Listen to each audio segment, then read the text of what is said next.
properly rise to lead the debate on the general principles of this bill.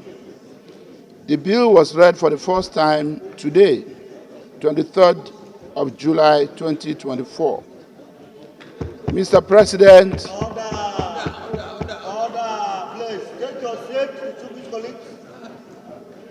Mr. President and their colleagues, this bill seeks to enable a person appointed to the office of the Inspector General of Police to remain in office until the end of the term stipulated in the letter of appointment.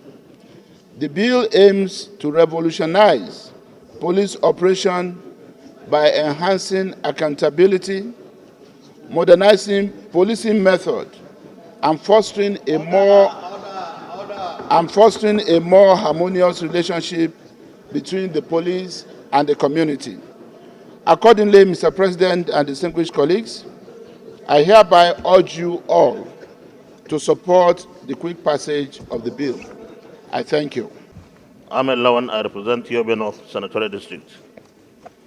Mr. President, I just need a little explanation on whether there is a proviso on the amendment we are trying to make. Your Excellency, by way of a reminder, what we are trying to do, and I'll read them in part, we amend this section to enable a person appointed to the office of Inspector General of Police to remain in office until the end of the term stipulated in the letter of appointment. Is there any clause anywhere that subjects the stay in office by the IGP to good conduct, to performance? Because, Mr. President, distinguished colleagues, until people given appointments perform satisfactorily,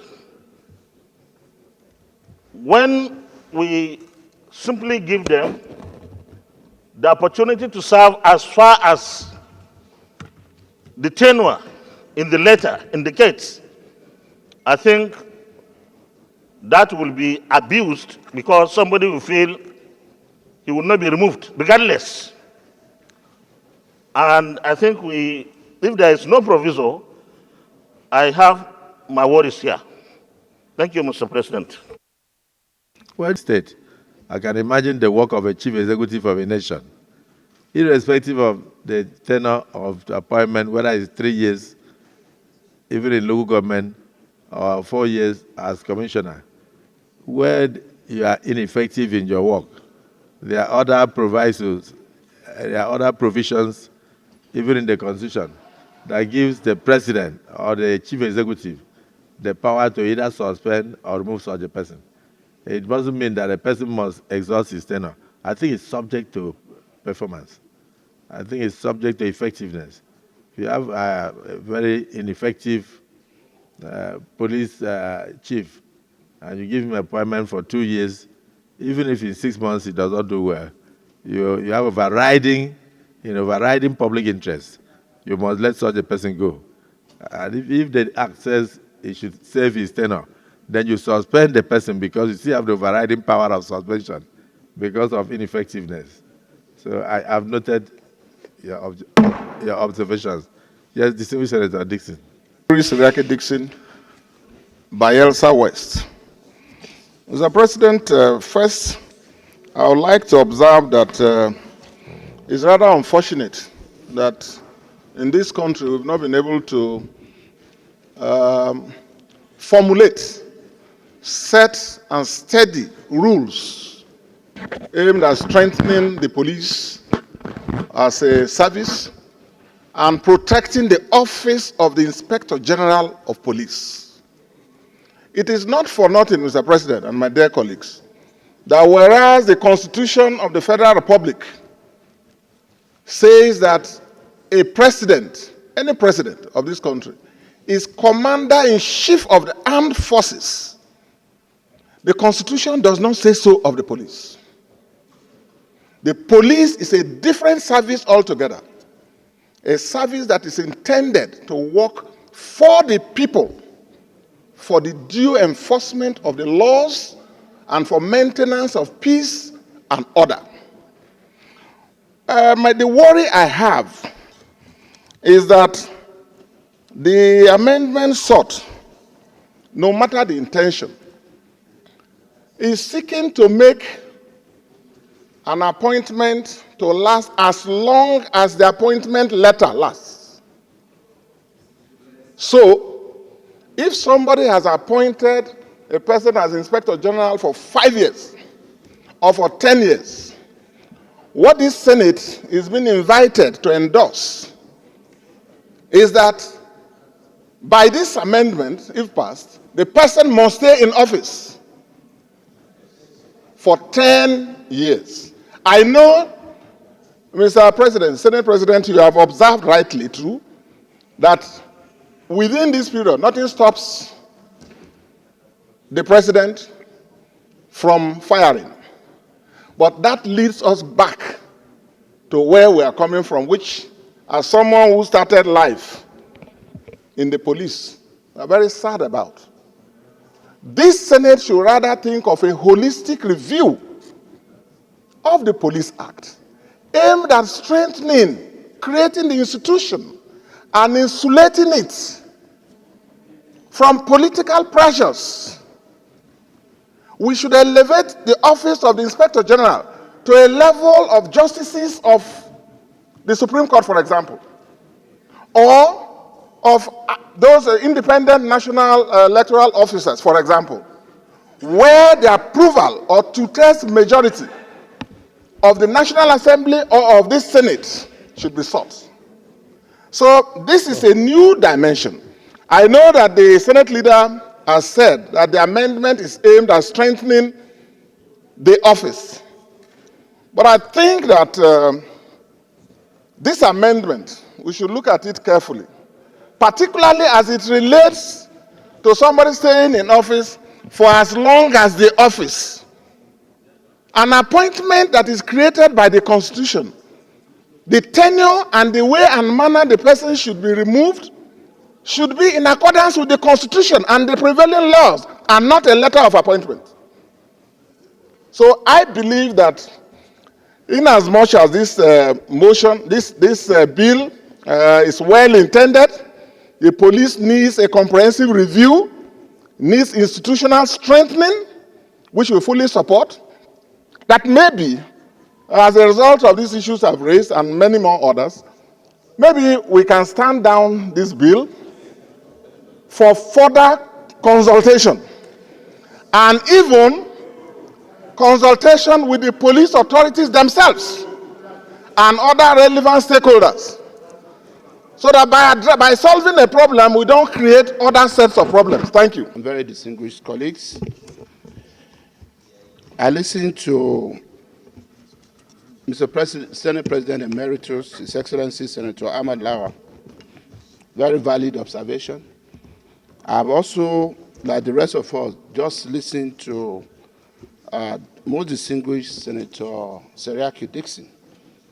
And I also give it to him that having run a successful political career as a member of the House of Representatives, as a senator, and a former governor, I cannot also run away from the fact that he started his career as a policeman and a police officer in this country.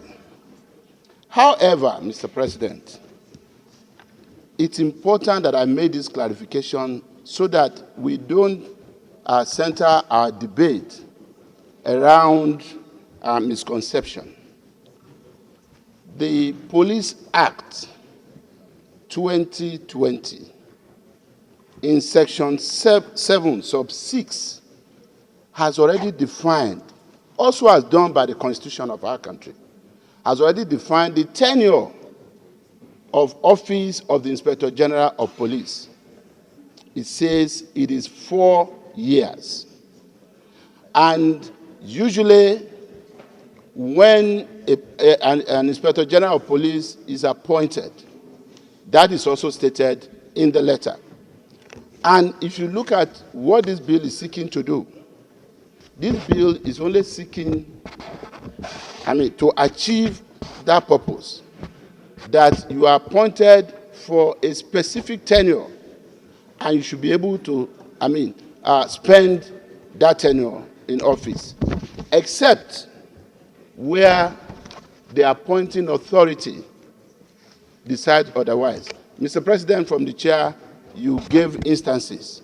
And the Police Act is also very clear as to the procedure for the removal of Inspector General of Police, where for any reason he's also living under expectation.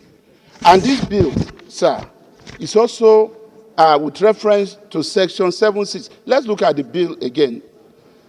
The bill, Section 18, the amendment of Section 18. Section 18 of the Principal Act is amended by inserting a new subsection 8A, which reads, notwithstanding the provisions of subsection 8 of this section, any person appointed to the office of Inspector General of Police shall remain in office until the end of the term stipulated in the letter of appointment, in line with the provisions of Section 7.6 of this Act. Section 7.6. And what does Section 7.6 says? That an Inspector General of Police shall spend 4 years in office. So it's already defined. And this bill is not seeking to do anything otherwise. If anything, as Senator Seriaki Dixon would want to see happen in our country, this bill is only seeking to guarantee the tenure of office of the Inspector General of Police without prejudice to the various provisions in the Police Act as to the procedure for removal of the Inspector General of Police where he is found wanting. Thank you, sir. I think to the Senate leader, the Section 7.6 has already specified that an Inspector General of Police will only be appointed for 4 years. But of recent, they've had a lot of schemisms between the Police Service Commission and the Office of Inspector General of Police. Then the Act itself also specifies that even though the Inspector General of Police may be appointed for 4 years, where he is found wanting, the Act also provides the methodology of how he should be removed from office. So the Act does not intend that an Inspector General of Police should stay in office beyond 4 years. But you have had issues in the past where service chiefs stayed above 7 years. Service chiefs stayed above 6 years. And they were fighting Boko Haram. And the Boko Haram never finished. And their tenure never finished.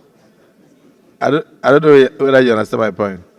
So this one is not seeking to extend the tenure of the police IGP by 1 day. But also the provision in the Act also specifies how the IGP, who is ineffective, can be removed.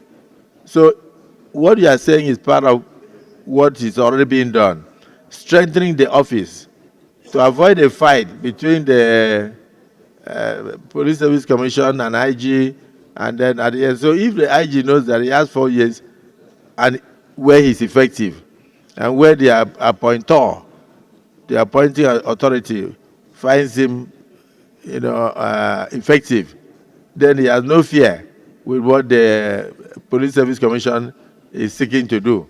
So it strengthens it, and it does not derogate from it. The DSP. Mr. President, I said there's no ambiguity in the intendment of this bill. As is clearly stated in item 2, amendment of section 18, is saying that let's go in line with the stipulation of the legislation that specifies the duration of the term of office of the Inspector General of Police. It's not asking that we should add 1 year, 2 years, 3 years. No. It's saying, look, let's stay by that, and whoever is nominated or appointed should spend 4 years. This is very clear. I don't think there's any problem in this bill. So please let's just move on and get it passed so that we go to the next item.